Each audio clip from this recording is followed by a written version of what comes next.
Tente não rir. Deputados bolsonaristas provam que são desprovidos de inteligência ou superdotados de mau caratismo, tentam mudar os fatos para manipular seu gado, e são desmascarados em rede nacional. Espia. Deixa eu te mostrar o posicionamento de mais um parlamentar, agora líder da oposição na Câmara, que é o deputado Luciano Zucco, do PL do Rio Grande do Sul. São dois momentos do discurso desse deputado, inclusive o que para ele é o maior problema da investigação até agora, para ele. E a maior insanidade de todas, não tivemos acesso a tais delações. Apenas no dia de hoje foram retirados os sigilos das delações. Esse autoritarismo, esta ditadura constitucional que se instala sob o disfarce da legalidade, precisa ser parada. Como a gente acabou de ver, a maior insanidade até agora, na opinião de quem fala pela oposição na Câmara dos Deputados, é que o sigilo da delação do Mauro Cid só foi derrubado, só foi retirado hoje. Acontece que essa retirada do sigilo não é uma escolha de um juiz, não é uma escolha do Supremo Tribunal Federal. A gente separou para você o artigo da Lei das Organizações Criminosas que existe no Brasil desde 2013. O parágrafo 3º, artigo 7º, diz o seguinte, abre aspas, o acordo de delação premiada e os depoimentos do colaborador serão mantidos em sigilo até o recebimento da denúncia ou da queixa-crime, sendo vedado ao magistrado decidir por sua publicidade em qualquer hipótese, fecha aspas. Bom,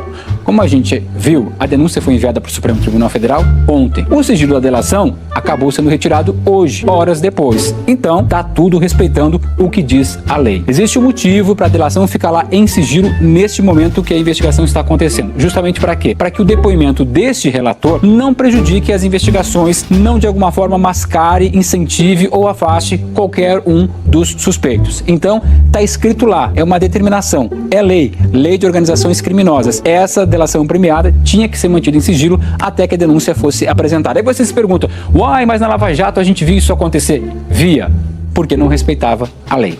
Porque toda narrativa que constrói, que engendra essa trama mirabolante que é apresentada antes pela Polícia Federal e agora pelo Ministério Público, é que um grupo de pessoas que representam um espectro político relevante da sociedade brasileira ousou criticar o sistema eleitoral brasileiro. Essa denúncia da PGR de mais de 200 páginas está baseada em uma única prova, em uma única evidência, uma delação do Mauro Cid que teve idas e vindas, altos e baixos, mudanças na sua narrativa. E mais, uma prova frágil. Vamos lá. Diferentemente do que diz a deputada Caroline Didoni, e com todo respeito, a delação de Mauro Cid é só um pedacinho dessa história. A denúncia da PGR, assim como o inquérito da Polícia Federal, tem muitas, inúmeras provas. E a gente separou alguns exemplos dessas provas que vão muito além de uma delação premiada, ou um simples questionamento sobre o processo eleitoral, como disse o senador Rogério Marinho. Para começar, vamos falar sobre as minutas golpistas. Em diferentes operações, a própria Polícia Federal apreendeu com eles, os investigados, documentos sobre o planejamento do golpe. Um deles, por exemplo, simulava a decretação do estado de sítio, uma operação de garantia da lei e da ordem. Qual o objetivo? Era decretar emergência depois da eleição do presidente Lula. Outro documento, por exemplo, detalhava o plano, teria inclusive um discurso contra o sistema eleitoral e as urnas eletrônicas. Outro exemplo, a prova, as mensagens e conversas entre os acusados. Os investigadores recolheram várias mensagens de texto, também de áudio, como por exemplo, conversas entre dois coronéis do Exército que estavam lá discutindo como fariam para influenciar os chefes das Forças Armadas a aderirem, a incentivarem, a fazer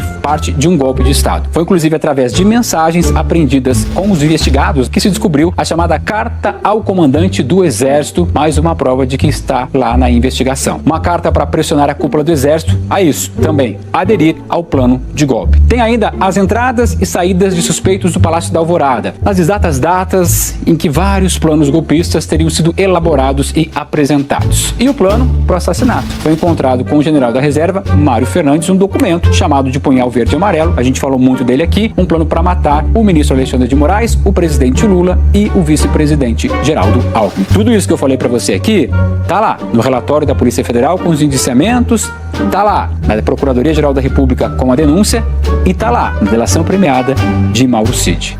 Chega de frescura, de mimimi. Vão ficar chorando até quando? Temos que enfrentar os problemas.